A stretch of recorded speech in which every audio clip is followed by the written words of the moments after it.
I'm Mindy Peterson, and this is Enhance Life with Music, where we explore the ways music makes our lives better and spotlight the resources you can use to enhance your life with music. My guest today is a world-renowned sound therapist and leading voice in the field of sound healing. Sara Auster has developed a mindfulness curriculum for the World Health Organization, created FDA-approved sound baths as a complementary treatment option for people living with migraines, and partnered with organizations including Apple, Spotify, and Google to create inclusive sound bath experiences.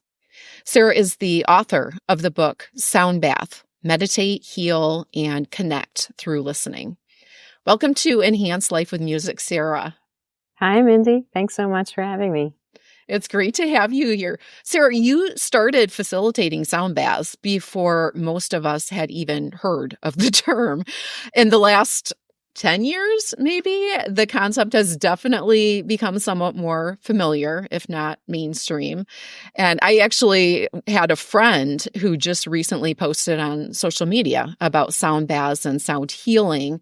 I knew this person was dealing with some medical issues, but had no idea he was checking into sound baths at all. And he just posted on Facebook that he's really found a lot of success with that and is starting to do some facilitating of his own. So I found that really fascinating. And I told you before we hit record, I connected with your work through Nick Lehman with ASCAP. I had him as a guest recently on the show talking about AI and what AI means for the world of music. And as part of our coda, the ending of our conversation, he talked about singing bowls and sound baths and actually played his singing bowl briefly.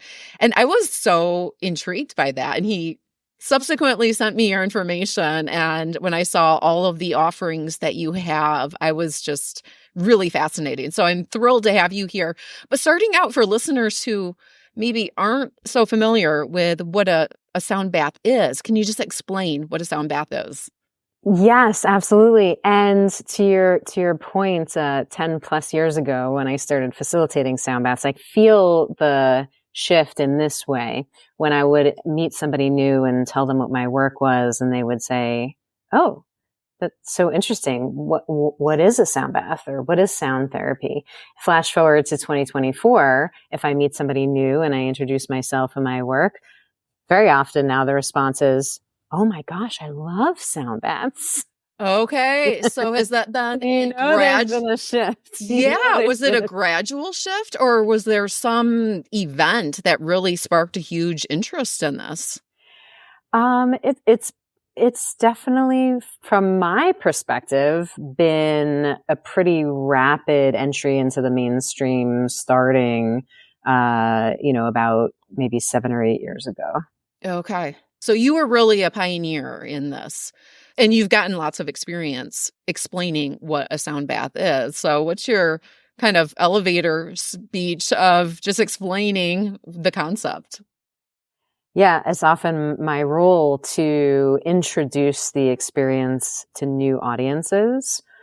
So here's the sort of textbook definition that I've created to help give people words to the experience. And a sound bath is a deeply immersive, full body listening experience where we're using sound and simple mindfulness techniques to help invite therapeutic and restorative processes to the mind and body. Okay. And this can be one-on-one. It could be a group. Mm-hmm.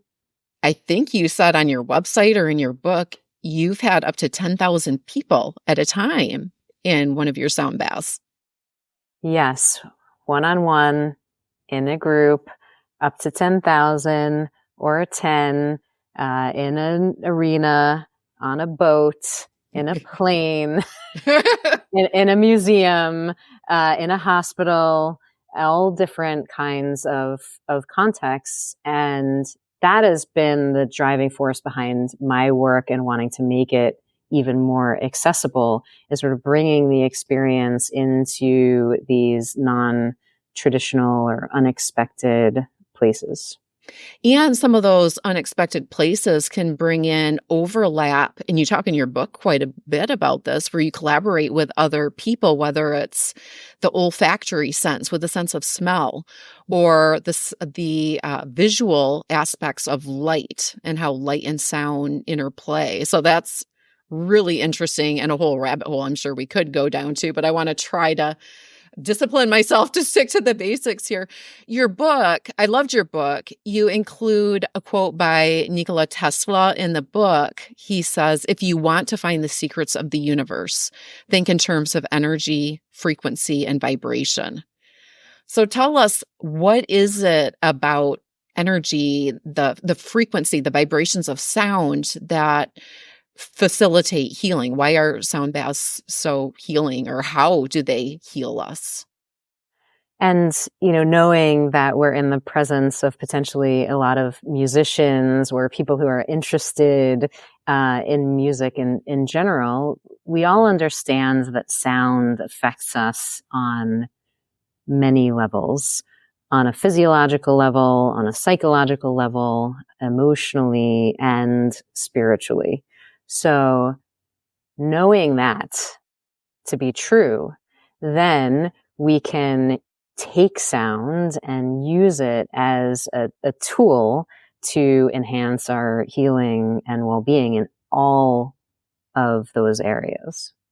The vibrations, I'm really intrigued with that. And part of it might be because I notice that when I go to live music concerts, especially for me, especially classical music, I feel like that experience is almost like a massage for my brain. I feel like it just I walk out of there just feeling like I've reached equilibrium or balance or homeostasis. I find, and I'd like to dig into more at some point to find out why that is, but I've always wondered if part of it has to do with the vibrations. You talk in your book about how we can actually feel the vibrations and sound through our skin, and we can absorb it through our skin. And vibrations are transmitted through different mediums. You point out in the book about how sound is transmitted so efficiently through water, and our bodies are like 70% water or something like that. Our bones conduct sound, and actually sound is used in Western medical treatments. So talk to us some more about those vibrations and how that has a healing effect. Yeah, to think about the body as a giant ear is where I would start. And to give you and everyone a really accessible example is if you're at a concert, for instance, like you said, and let's say you're right next to a speaker and the music is really loud, and you can put your fingers, or your hands over your ears, but you will still feel the sound. Similarly, if you're, walking down the street and an ambulance or a fire truck goes by, again, you can cover your ears. You'll still hear the sound. You'll also feel the sound because the body is just an exquisite conductor of sound. And as you mentioned, is moving through all the different elements of our physiology. As you're talking, it reminds me of the soundboard of a piano. If you play a piano, you can actually put your hand on the soundboard and feel the vibrations. And there's a lot of correlations between what you're saying with the body almost being like a soundboard for some of these sound vibrations. Mm-hmm. In your book, as you talk about the sound bath experience, I know you use different instruments, the singing bowls, like I referenced. Nick had introduced tuning forks, gongs, and other instruments that create different sounds, sound waves that are associated with meditative and peaceful states. And there seems to be a lot of overlap between the state that you're going for with the sound bath and meditation. In fact, I think there's a chapter in your book, like sound baths as meditation or something like that. Can you talk a little bit about that overlap between meditation and sound bath. And I think some of the therapeutic results are very similar too. But talk about that overlap. What's the same? What's different? Yes. So there's something that I say very often where if meditation is taking the stairs, a sound bath is taking the elevator. Uh-huh. Because very often in meditation, there in many different techniques and traditions and lineage of meditation, there will be a point or many points of focus. So essentially you're giving your mind something to do. Here, look at this, or here, think about this. And that can be really difficult for people to do. I've been teaching meditation for almost 20 years. And I find that the biggest challenge for people is that they think they can't do it, or am I doing it right? Is this how it's supposed to feel? And so a sound bath has the opportunity to strip away those barriers for entry because the point or points of focus are external. The atonal sound that's being provided through a sound bath experience helps to keep your mind's attention in a way that is different from traditional structured music and song. Yeah. Actually, there are some parts in your book where you talk about that, and it really grabbed my attention. I was like, was she writing this for me? Because you talk about how people, when they're curious, can approach a sound bath like, ooh, what made that sound? Or what sound does that instrument make? And you said, if you're focused on figuring out the source of the sounds during the sound bath, you won't get the full benefits of the experience. Because instead of playing detective, the idea is to just let yourself drift on the sounds and really listen deeply without trying to pinpoint, okay, what instrument was that? And I thought, oh, that sounds exactly like what I would do. But also, you talk about how the sound does give you something to focus on. The sound, it's ephemeral, it's short-lived, and it's happening in the moment. And so you can just focus on that sound. And I thought, that sounds like something I could handle. A lot of the meditative descriptions I've heard in the past, it's more like focus on your breath. And that just sounds awful to me. Like, how boring would that be? I would much rather like just let my mind go in mind wandering mode. Like, that sounds therapeutic to me and fun and relaxing. Focusing on my breath sounds painfully boring, but focusing on a sound of one of those singing bowls, like what Nick was showing us, that I could definitely see myself doing. I mean, there was something about those vibrations that was just, I'm trying to think of the right word, mesmerizing. Mm. Maybe. I think that's probably the best description I could come up with. And I could definitely focus on that more than my breath. Yeah, and one of the motivators behind the methodology that I created and what I teach in my training, and Nick Lehman, who's been a student of mine for many years and went through my training, is that when I started to get deeper into my own personal practice of meditation and I started to actually be able to access meditative states, it was often in environments where I was a participant in guided meditation. And very often in those experiences, I would be dropping into a deep meditative place, this place where you don't know you were there until you're back, this kind of liminal, I can't feel my body or I'm somewhere else. Okay. And then I would hear a voice, now bring your awareness to your right arm or something like this, in a very like flowery voice.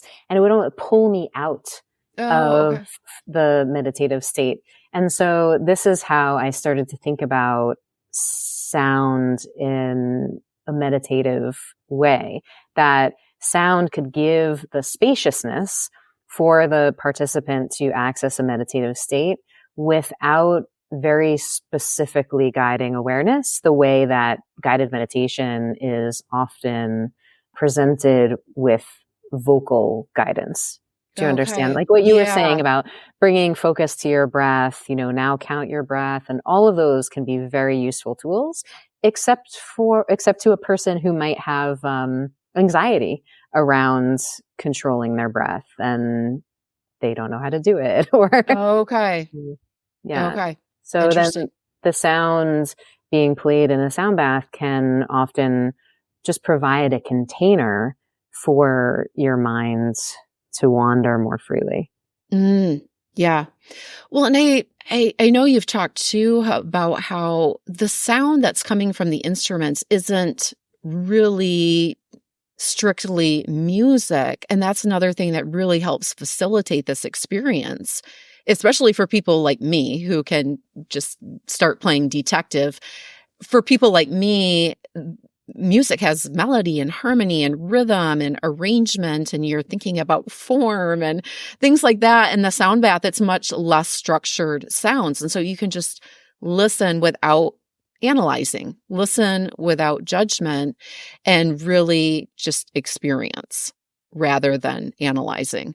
And listen without deciding what's coming next, which is Mm, often how songs are structured, that there will be a resolve or a repeat of a chorus or something like that. And the brain is hardwired to give you a reward when you recognize pattern, right? And yep. so if you can say, aha, I know, the note that this is going to resolve on before it happens, then you're no longer in the present moment, which is exactly how we access meditative states. You're moving a little farther ahead into the future. And so this concept, and like I said in my trainings, I have classically trained musicians, I have doctors and psychiatrists, I have yoga teachers, meditation teachers, I've had school teachers, all across the board, split down the middle between, classically trained musicians and people with music theory experience and people who are just drawn to music and sound and know that they have a profound relationship to it. And I find it's often easier for the non-musicians to drop in to the idea of this unstructured or atonal sound that happens in a sound bath. Oh, interesting. Interesting. One of my favorite places to turn for instant gratification and a dopamine hit is browsing digital sheet music at sheetmusicdirect.com. This online store is powered by music publisher Hal Leonard, and it has over 1 million arrangements that you can view, listen to, and download. No need to buy an entire book for that one song you love. Create your own library from selections representing all levels, instruments, genres, and holidays. Prices start at 99 cents, and you can both print your purchases and access them on any device, which is really handy for those of us who travel or are trying to go paperless. I would say this is my guilty pleasure, but it's actually a guilt-free pleasure. There are so many brain benefits to reading music, making music, and experiencing new music. Instead of subscribing to another streaming platform, subscribe to Sheet Music Direct to treat yourself and your kids to real brain food and a guilt-free pleasure. Access the latest hits and yesterday's classics at sheetmusicdirect.com. This is Bob Bender, host of the Business Side of Music podcast. Check out our show where we talk about all things related to the music industry. We laugh, we share memories, we discuss what's worked and what didn't work. Our industry is always evolving and can never be locked inside a box. From the rookie fresh off the bus to the well-seasoned professional wondering which new direction to take their career, our show covers all the bases. Join us as we chase this elusive animal we like to call the music industry. Check us out at businesssideofmusic.com. Some of the therapeutic benefits of sound baths are decreasing stress hormones. These meditative and peaceful states that you're talking about are very conducive to healing because of decreasing stress and stimulating some of the natural opiates, lowering blood pressure. What are some of those other sort of physical changes that happen as part of this process? Slowing the heart rate, slowing the respiratory rate. Mm-hmm. And so these things, slowing or quickening, of those aspects are happening all the time. Our physiology is constantly adapting to environmental sound. For instance, and here are these real life examples. If you're standing on a street corner in, downtown of a busy city, and there's traffic and there's horns and there's sirens, your heart rate will be elevated. Your breath will quicken, adapting to the sounds that are around you, versus when you go to a beach, let's say, and you're looking out on a wide horizon and you're basically in training, if you understand the concept of entrainment, in training to the environmental sound that's around you. And one of the reasons too why we feel so connected in a concert environment or experiencing sound together is that we're all physiologically in training to the music, and in turn all physiologically in training to each other, which provides a very deep and powerful sense of connection. Yeah, which also happens during the sound bath. So that's another, there's those physiological changes that can happen, but then also a physical bonding, an emotional bonding, I guess would be a better way to describe it, with the people around us, which I'm guessing has an effect on oxytocin. Mm-hmm. Sure. And you talk in the book about how you multiple times talk about the opportunity that sound baths provide to just unplug, escape, find balance, find harmony with your mind and your body, and then also, of course, connecting with other people. It was really interesting. You talk in the book about how ears are the first sensory organ to develop in the womb and are fully developed at birth, which I was like, wow, that is really interesting. And then just that concept too about how we can perceive sound waves through our skin, which I had not really thought about. So really interesting. You have a couple really powerful stories from your personal background that kind of brought you to this work. Can you share just briefly about the experience that you had with your sister, and then just the experience that you had that led to some chronic pain that eventually led to your sound bath practice? Yeah. And in looking back, if people often ask about this aha moment, or, when did you realize that this is what you were meant to do? In reflection, I can see, how these multiple moments connect with each other. When I was a child, around 7 years old, when my oldest sister became chronically ill and ultimately non-communicative, and in the hospital for a couple of years before she passed when she was 16 and I was 10. We spent a lot of time, my family and I, in the hospital with her, trying to find ways to connect, even though she was nonverbal. And we would bring in her favorite music and play it for her through headphones. And even at a young age, I recognized a shift in my sister, but I was also very aware of how music was connecting us as a family, where we would sing at the top of our lungs on long car rides to and from the hospital. And it was a way that we were moving through this journey of grief and loss together. I was always really fascinated by that. And then after my sister passed away, I just sort of poured myself into creative practices through my teenage years and everything. I made music, I painted, I was making art all the time that had a biological theme to it, because I was fascinated with the body, with my sister's illness, and I was really working towards becoming a mixed media artist, where I was not only using visual components, but also audio components and scent components. I was really aiming to make these really immersive experiences. And then when I was in my 20s, I was working in my art studio and I fell through the floor. The floor collapsed of my studio. I fell 15 feet into the floor below and I broke my back.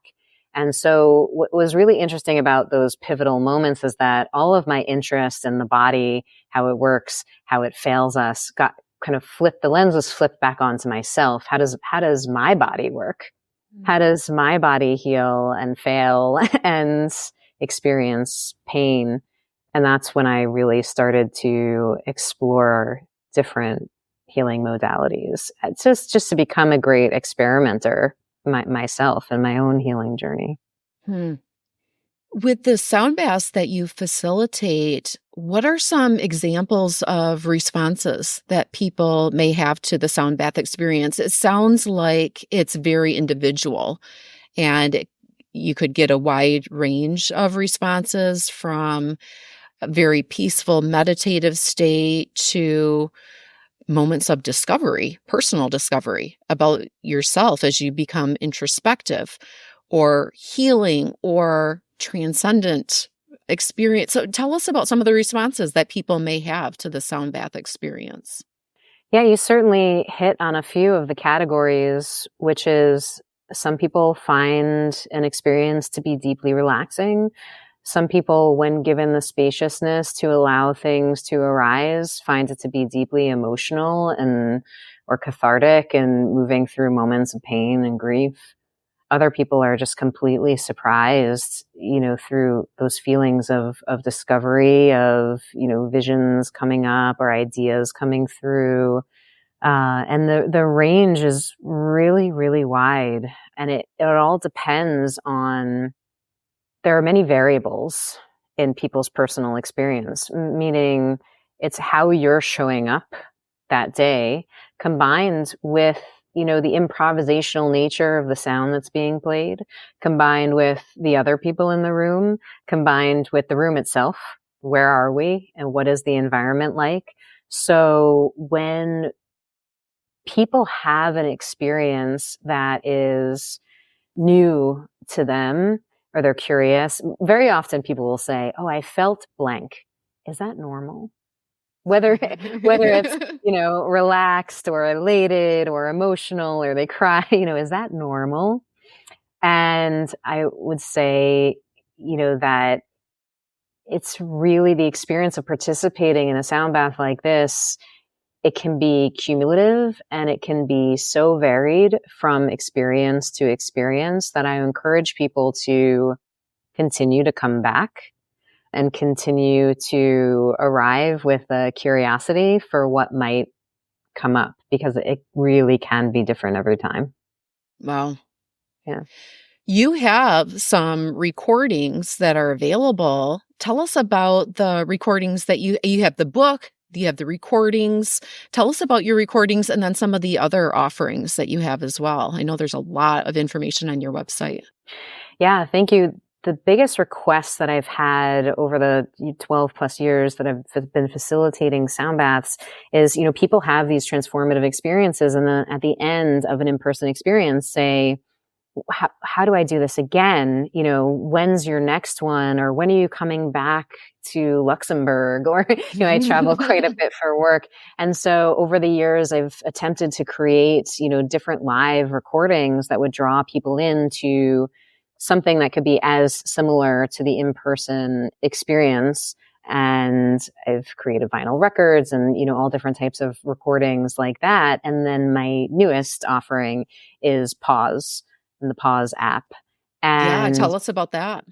yeah, what the Pause app provides, and I lovingly refer to it as a sound bath in your pocket, is the ability to access a moment of peace wherever you are. And there are recordings anywhere from 1 minute to an hour plus, many recordings that are designed to fall asleep, some guided recordings that are meant for morning or afternoon, 5 minutes when you have a moment to step away at work. And so you can just dip into this space in your phone. That's how I like to refer to it. With no distractions, right? Because we're not on YouTube or all these other streaming platforms. You can just step into this space and have a sound bath experience that fits your need in that moment. You probably get asked this a lot. What should we know about the difference between live and recorded sound baths? You can somewhat make the comparison to live and recorded music to say, when you go to a concert of your favorite artist and you're surrounded by, other people and you're in that moment, it is quite a different experience than when you put your headphones on at the gym and listen to that same artist. However, the ability for that sound to affect you in that moment, like when you need it, is really the accessibility piece, so it can be a very different experience, but I don't try to put one above the other, because you can't have your favorite artist playing for you, in a snap Unfortunately. when you need it. You're having a tough day at work and you're like, wouldn't it be great if I could, call up Stevie Wonder and just have him Right. play for me right now? That'd be great. Sure. As listeners know by now, you have the Sound Bath book. You offer and facilitate sound baths. So can people look up on your website to see where you'll be facilitating a sound bath in person? Yes, I have an events page on my website that shows upcoming events. I also have a couple of trainings coming up, one in person in Brooklyn starting in October, one online starting in January. We have a few more spots in the in-person one.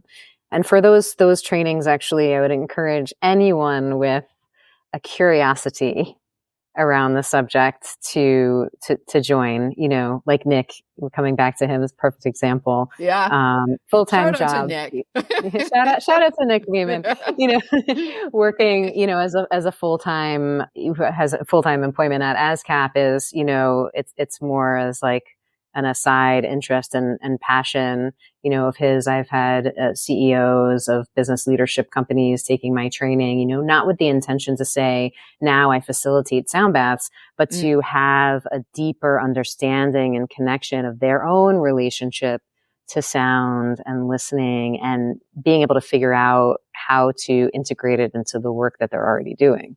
Sure. And you have your own method, Auster Sound Method, that you teach. Are these trainings available virtually or just in person? Both, actually. So in person is coming up in October in Brooklyn. I also have one of my lead teachers teaching the training in Japanese in Tokyo this October. I don't know how broad our audience here is. We have an international audience. Oh, yeah. Yes. That's great. And then online, where anyone can join from anywhere, starts at the end of January 2025. Okay. Yeah. Wonderful. Any other resources that you want to mention and just want listeners to be aware of that we haven't already touched on? Yeah, I think it's important to know that as the popularity of sound baths continue to grow and sort of, trend, that people understand that there is a level of training that should be considered. There are a considerable amount of people just kind of jumping right in to the field. So I would invite people who are curious to do a little bit of research about the person who is facilitating the experience for them. And of course, a lot of resources of other practitioners who've been trained in my method can be also found on my website. We're building that out now, so you can find a practitioner near you. As you said, anyone who's interested, definitely check out the website, consider the training, and definitely get the book, because your book, you do a great job of being comprehensive and covering all aspects of sound baths, but not getting too in the weeds on any one thing. So it's a really well-rounded overview of sound baths. After reading it, I really felt like I had a much better understanding of it and kind of knew what next steps I could take to dig in some more. So definitely check out the book and all of the other resources available on your website. Well, this has been so fun and interesting, Sara. Thanks for coming on the show. As you know, I ask all my guests to close out our conversation with a musical ending, a coda, by sharing a song or story about a moment that music enhanced your life. You have a special recording that you are sharing with listeners as your coda. Can you tell us a little bit about the guided sound meditation that you are sharing with us? Yeah. I really always feel that there's only so much talking and intellectualizing you can do around sound. And it's really best when it's experienced. And that's why I wanted to share this guided sound bath experience with you and your listeners, because after you're listening to this whole conversation and you're thinking, okay, I think I understand what a sound bath is, but now you get to experience it. Take a comfortable seat or lay down.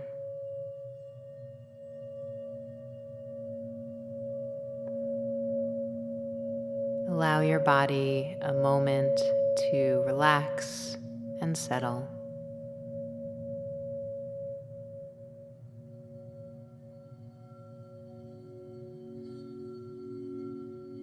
Let your eyes close or gently look downward.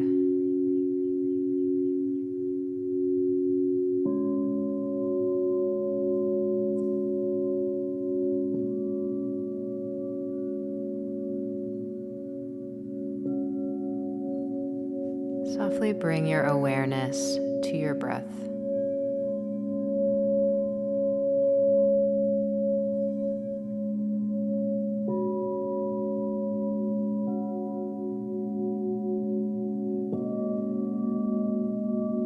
Invite a slow breath in through the nose and exhale gently through the mouth.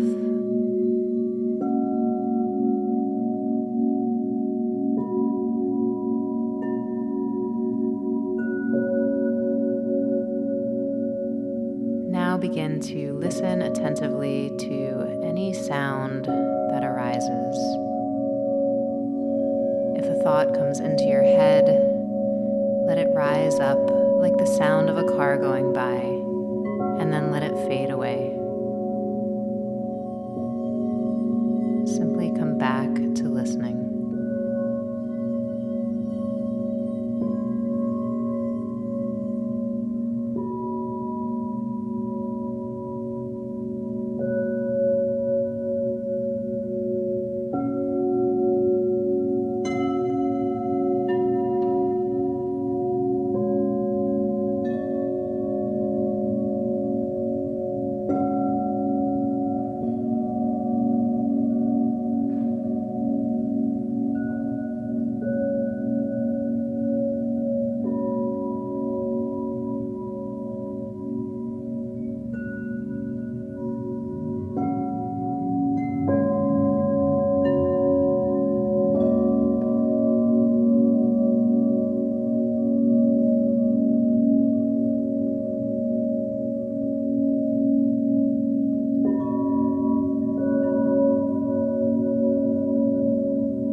slowly open your eyes, inviting in the light of your space, noting if anything has shifted in your body or your awareness.